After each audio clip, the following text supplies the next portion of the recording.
बिस्मिल्लाहिर्रहमानिर्रहीम। सबसे पहले आज यौम तकबीर के मौके पर मैं पूरी कौम को अपनी तरफ से, अपनी पार्टी की तरफ से मुबारकबाद पेश करना चाहती हूँ। ये वो दिन है जो पाकिस्तान को नाकाबिल तस्खीर बनाने का दिन है। ये वो दिन है जो पाकिस्तान के दिफा का दिन है। और ये वो दिन है कि जिस दिन पाकिस्तान ने बैरूनी जो दबाव है और बैनुल अक़वामी प्रेशर है उसको खातिर में ना लाकर उस वक़्त के वज़ीर आज़म मियाँ मोहम्मद नवाज शरीफ साहब ने इंडिया के मुकाबले में एटमी धमाके करके पाकिस्तान को सुरखरू किया।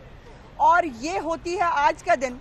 मैं समझती हूँ कि मियाँ मोहम्मद नवाज शरीफ साहब, तमाम वो साइंसदान, तमाम वो वर्कर्स जिन्होंने पाकिस्तान को एटमी सलाहियत बनाने में अपना किरदार अदा किया, उन सबको खराज तहसीन पेश करना चाहिए।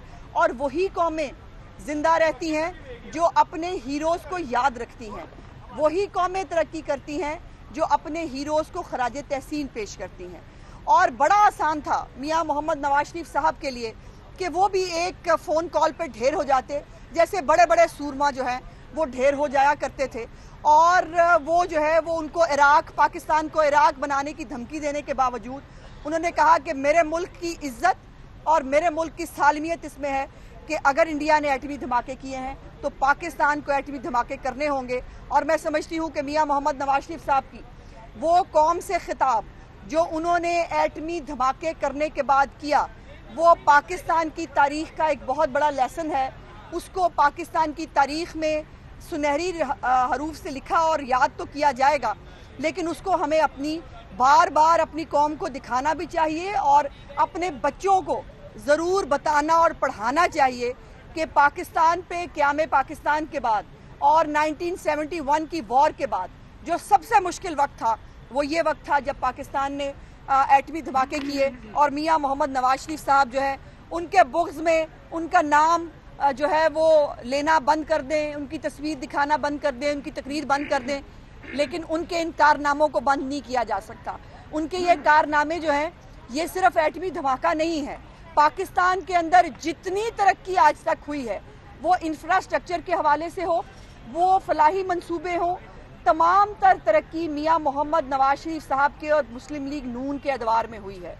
मैं ये नहीं कह रही कि बाकी अदवार ने काम नहीं किया, यकीनन अपने अदवार में हर एक ने अच्छा काम करने की कोशिश की होगी, लेकिन पाकिस्तान मुस्लिम लीग नून जब आई है उसने इस मुल्क में डिलीवर किया है। महंगाई को काबू किया, रोजगार दिया, इंफ्रास्ट्रक्चर बनाया, स्कूल कॉलेजेस बनाए, यूनिवर्सिटीज़ बनाई, हस्पताल बनाए, रोड्स बनाई, बिजली के मंसूबे बनाए। आज वो बिजली के मंसूबे जिनके ऊपर आज हमारे सूबाई और वफाकी वज़रा अपने घरों और दफ्तरों में एसी में बैठते हैं, वो वक्त जो है वो याद रखना चाहिए कि जब इस मुल्क में 20 घंटे की लोड शेडिंग होती थी और जो दफातर के अंदर भी काम नहीं हो पाता था, उस वक़्त पाकिस्तान मुस्लिम लीग नून ने 2013 में आकर जो बिजली के मंसूबे शुरू किए वो आज पाकिस्तान की तरक्की को आगे ले जाने के लिए काफ़ी हैं। और आज जो पाकिस्तान की मईशत के गलत अदाद शुमार देकर जो ये पहले भी हुकूमत कर चुकी है, ये नहीं है कि पहली दफ़ा कर रहे हैं, इन्होंने पिछले बजट के अंदर भी गलत अदाद शुमार दिए जिसको बाद में एक्सेप्ट करना पड़ा कि हमने झूठ बोला था। ये इतने बड़े झूठे हैं कि हाउस में भी झूठ बोल लेते हैं। ये इतने बड़े झूठे हैं कि इनको झूठ बोलते हुए ज़रा सी भी शर्म और हया नहीं आती। आज इसके साथ साथ एक दूसरी बात जो मैं ज़रूर इस हवाले से पहले करना चाहती हूँ वो ये है कि मियाँ नवीद साहब हमारे पाकपतन से MPA हैं। उनका एक झगड़ा हुआ AC के साथ और उस AC के साथ झगड़े के ऊपर एक गलत कंकॉक्टेड FIR जो है वो दर्ज की गई। मियाँ नवीद साहब ऑन रिकॉर्ड मौजूद हैं और वो तमाम पुलिस के एहलकार जो उस वक़्त ये मियाँ नवीद साहब और AC साहब दोनों इकट्ठे पुलिस स्टेशन गए अपनी FIR दर्ज कराने के लिए, लेकिन उनकी FIR तो दर्ज नहीं की, उल्टा मियाँ नवीद साहब के ऊपर जो है वो FIR दर्ज कर ली। अगर AC के साथ बदतमीजी करना बड़ा जुर्म है तो फिरदौस बाजी को जो है वो तमगे की शक्ल में मिलते हैं। क्या इस इमरान खान साहब ने कौन कौन से सरकारी अफसर का जो है उसके साथ बदतमीजी नहीं की, गिरेबान पकड़ने की बात नहीं की, थानों पर हमले नहीं किए, ये सब हुआ। चले ये तो हुआ सो हुआ, अदालत ने उनकी जमानत मुस्तरद की, लेकिन उसके बाद कल रात से जो सलूक उनके साथ किया जा रहा है, जानबूझकर उनके सेल की बत्ती ऑफ की गई, सारी रात वो बगैर लाइट के, बगैर पंखे के उनको थाने के अंदर रखा गया।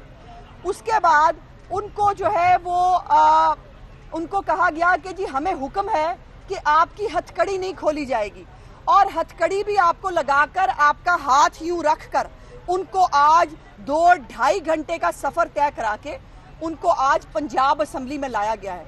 तो मैं सवाल पूछना चाहती हूं कि इनके इतने बड़े खांचे हों, वो रिंग रोड हो, वो आटा चीनी चोरी हो, वो जो मर्जी हो, उसके ऊपर एंटी करप्शन तहकीकात करेगी। और एंटी करप्शन ने आज तक, मैं पूछना चाहती हूं, कहां छापा मारा? क्या वजीर आला हाउस में, वजीर आजम हाउस में छापा मारा? क्या गुलाम सरवर को, जुल्फी बुखारी को अरेस्ट किया? क्या वहां से, उनके दफातर से जो हाउसिंग सोसाइटीज हैं, वहां पर किस किस ने कितने अरब की जमीन बेची, उसका कोई रिकॉर्ड कब्जे में लिया? जिसका जवाब है नहीं। लेकिन यहाँ पर और हमारे जो जितने एमपीएज एमएनएज हैं, एंटी करप्शन ने उनको बगैर, और मजे की बात यह है एंटी करप्शन ने जितने एमएनएज एमपीएज के ऊपर कार्रवाई की, उनके ऊपर किसी एफआईआर में नाम भी मालूम नहीं है कि कौन लोग हैं जिन्होंने ये कंप्लेंट दी है, और कई तो कंप्लेंट के बगैर उठा लिए गए।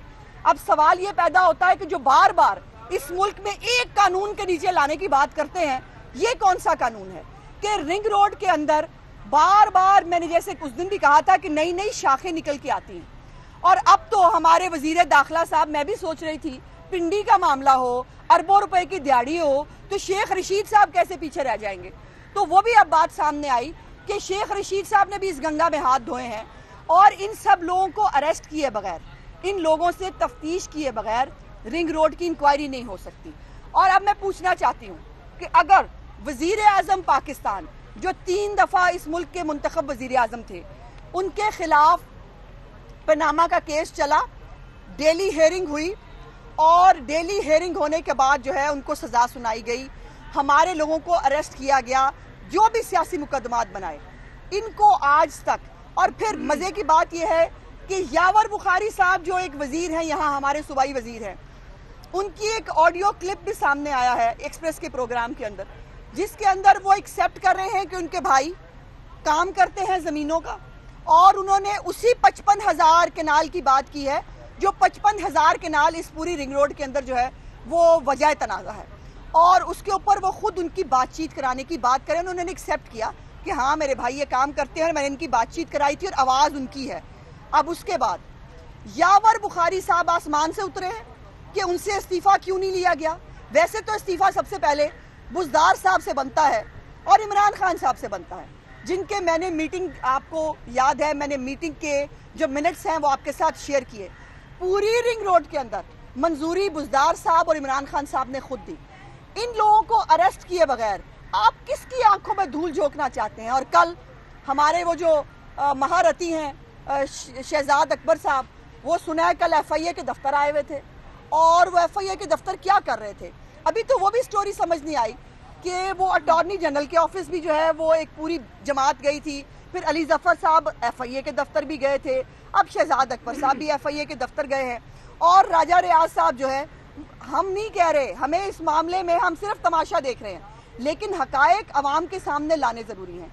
राजा रियाज साहब जो पार्लिमानी लीडर हैं ग्रुप के, वो मीडिया के ऊपर हल्फन, उन्होंने कहा मैं हल्फ देता हूं कि जहांगीर तरीन की मुलाकात हुई शहजाद अकबर के साथ, जहांगीर तरीन की मुलाकात हुई अली जफर के साथ, उनके वकला के साथ, और उन्होंने कहा मैं भी वहां मौजूद था। अब ये मतलूबा सहूलत बाकियों को अवेलेबल क्यों नहीं है? हमारे लिए आप हमारे घरों पर, दफ्तरों पर छापे मारे। आपने शहबाज साहब की जो है वो बेटियां जिनका सियासत से ताल्लुक नहीं है, उनको आपने जो है आपने दफ्तर, उनको आपके दफ्तरों में, उनके घरों पर आपने छापे मारे, उनको आपने अदालतों में बुलाया। तो अलीमा बाजी की तो अरबों रुपए की अभी सिलाई मशीनों का हिसाब होना था। ये जो निकल के आ रहे हैं बीच में सूबाई और वफाकी वुज़रा, ये कैसे अपने अपने ओहदों पे मौजूद हैं? और अगर शहजाद अकबर ये डीलिंग कर रहे हैं, अगर शहजाद अकबर जहांगीर तरीन को एनओरो दिला रहे हैं, तो शहजाद अकबर फिर खुद इस ओहदे पर रहने के काबिल नहीं है।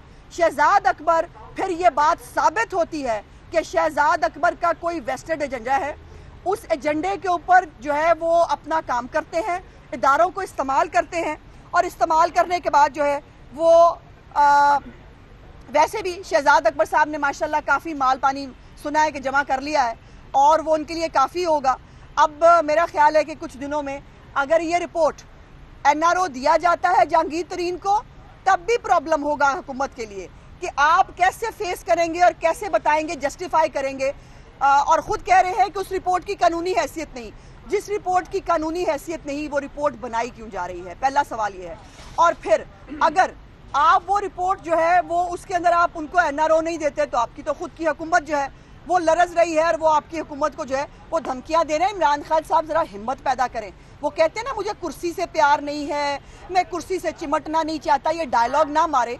और आपने वो मैंने बार बार सुना, शेख रशीद साहब बार बार कहते हैं वो मौले को मौला ना मारे। तो एक तो प्रॉब्लम ये है कि ये सारे जो हैं, ये पंजाबी फिल्मों के सुल्तान राय जो हैं, ये सुल्तान राय बन सकते हैं, इस कौम का भला नहीं कर सकते।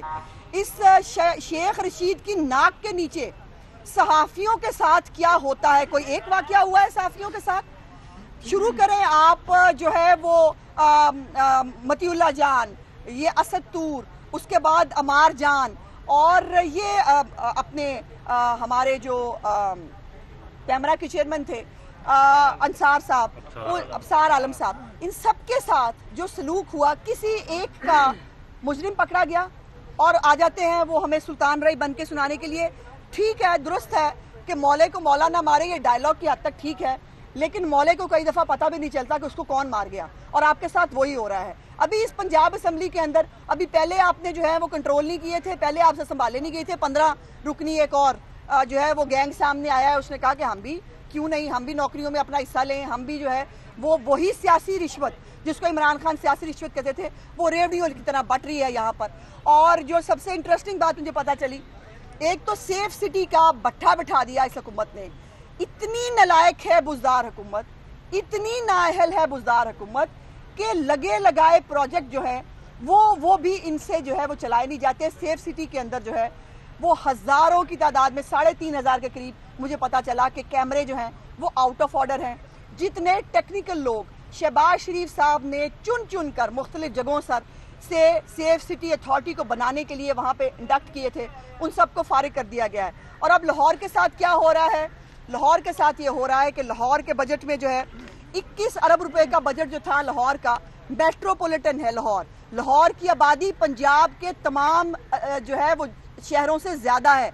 उस आबादी के शहर को 21 अरब की बजाय 7 अरब रुपया मिलेगा। उस 7 अरब रुपए में हमने जो है वो पानी भी जो है वो हमें मिलेगा। उस 7 अरब रुपए के अंदर हमारे कूड़ा भी उठाया जाएगा। उस 7 अरब रुपए के अंदर हमारे तरक्याती काम भी होंगे। तो इससे आप अंदाज़ा लगा लीजिए कि ये जो बुज़दार की पंजाब दुश्मन हुकूमत है, तौसा की हालत ही बदल लेते तो मैं कहती कि वाह बुज़दार साहब, आपने बड़ा काम किया। आप तो तौसा की हालत बदलने के काबिल नहीं है। जितने नलायक और नकम्मे आप नाजिम होते हुए थे, उतने ही नलायक और नकम्मे आप वज़ीर आला बन के भी हैं। और आपने इस पंजाब का जो है वो भट्टा। अच्छा मैडम, ये बताएं कि आपने अभी कहा है कि बुज़दार हुकूमत बहुत नालायक है, नाकाम है, मफलूज है, तो आप बैकफुट पे क्यों हैं? आपके पास अपोजिशन के पास नंबर्स गेम अगर पूरी है तो आईनी तरीका इख्तियार करें, बुज़दार साहब को हटाएं असम्बली से और आके खुद हुकूमत करें, लाहौर को ठीक करें, पंजाब को ठीक करें। देखिए, बुज़दार साहब खुद गिरने वाले हैं तो हम अपनी मेहनत क्यों करें? बुज़दार साहब को अगर उनके अपने गिराने वाले हैं, अगर बुज़दार साहब की अपनी कैबिनेट में बैठे हुए 5-6 वज़रा रेडीमेड वज़ीर आला हैं तो इसमें मेरा कसूर तो नहीं है। और वही बुज़दार साहब के खिलाफ साजिशें करते हैं, वही जो है वो ब्यूरोक्रेट्स को जो है वो काम करने से मना करते हैं और वो साजिशें करते हैं, तो मेरा उसमें क्या कसूर है? अच्छा है, ये जिस गैर अखलाकी तरीके से आए हैं, खुद गिरेंगे तो ज्यादा मजा आएगा। इनको सियासी शहीद हमने बनने नहीं देना। ये बता दें कि पीडीएम जो है अब क्या शहबाज शरीफ और मरियम नवाज पीडीएम की मीटिंग में इकट्ठे बैठ रहे हैं, और क्या पीपल्स पार्टी के साथ कोई कंसल्टेशन का है, कोई फार्मूला वगैरह आएगी दोबारा पीपल्स पार्टी वापस? देखिए, पीडीएम की इस मीटिंग के अंदर तो बता चुके हैं मौलाना साहब के पीपल्स पार्टी को ज़ाहिर नहीं बुलाया गया, और वो हमारी मर्जी उसे नहीं है, वो खुद इस्तीफे दे चुके हैं। और जब वो खुद इस्तीफे दे चुके हैं तो उनको बुलाने ना बुलाने का तो सवाल ही पैदा नहीं होता। और हमारा डेलीगेशन जो है वो जल्द फाइनल हो जाएगा कि पीडीएम के अंदर जो है हमारा कौन सा डेलीगेशन जो है वो रिप्रेजेंट करेगा इस पूरे उसके अंदर। लेकिन एक बात देखने की ज़रूर है, और वो ये है कि हमारे वज़ीर ख़जाना जो एक तरफ कह रहे हैं मईशत बहुत तरक्की कर रही है, मईशत की जो है वो गलत फिगर्स हमें दे रहे हैं, दूसरी तरफ उन्होंने इस बात का इतराफ़ किया है कि बजट के अंदर IMF की शराइत पूरा करेंगे। तो मैं अपनी कौम को बताना चाहती हूँ कि बजट का मौसम आने वाला है, ज़्यादा तवक्कुआत रख कर जो है वो अपनी तवक्कुआत ज़ाया मत कीजिएगा। ये IMF का बजट होगा, IMF की डिक्टेशन पे होगा, और हमारा जो खून पानी है वो निचोड़ कर टैक्स जो है वो इनडायरेक्ट टैक्सेस के ज़रिए वो ये दिखाएंगे मईशत ने बड़ी तरक्की कर ली, हमने बड़ा टैक्स इकट्ठा कर लिया। हमारा खून निचोड़ के अगर टैक्स इकट्ठा किया तो भाई क्या टैक्स इकट्ठा किया, इसका जवाब आपको आम आदमी को देना है। ये बताइएगा कि अभी आपने कहा कि बुज़दार हुकूमत को गिराने के लिए हम अपनी तवन्नाइयाँ ज़ाहिर क्यों करें, वो तो खुद ही जाने वाले हैं। तो इससे तो पीपल्स पार्टी के इस मौक़िफ़ को तक़वियत नहीं मिलती कि आप लोग पंजाब हुकूमत को गिराना ही नहीं चाहते, आप चाहते हैं ये पूरा करे अपना टेन्योर। जी जी जी, हम नहीं गिराना चाहते, और 7 सीटों वाली जो पीपल्स पार्टी है वो बुज़दार साहब को गिराना चाहती है तो शौक से गिरा ले, उनको किसने मना किया है। ये मतलब कोई और पार्टी बात करती ना जिसके पास कोई मतलब कम से कम 60-70 मेंबर होते, कि कम से कम आप तहरीक अदम एतमाद फाइल करने के काबिल होते। हम नहीं करना चाहते, पीपल्स पार्टी जो है वो गिराना चाहती है। भाई आपकी मर्जी है, मैं इनको क्या कह सकती हूँ। पार्टी के बगैर पीडीएम का क्या हश्र हुआ? अब पीपल्स पार्टी निकली है तो पीडीएम ही ऐसे लग रहा है जैसे खत्म हो गई, कभी थी नहीं। ये आपकी राय हो सकती है, लेकिन पीडीएम बिल्कुल इंटैक्ट है। दो पार्टियों के जाने से पीडीएम को कोई फर्क नहीं पड़ता। ये जरूर है कि ज़ाहिर रमज़ान था, ईद थी, और उस वजह से वो एक्टिविटी पीडीएम की नहीं हो सकी। लेकिन अब बजट भी आ रहा है और पीडीएम अपनी मीटिंग करने जा रही है फाइनली, तो आपके शौक इंशाल्लाह बड़ी जल्दी पूरे हो जाएंगे। बहुत शुक्रिया।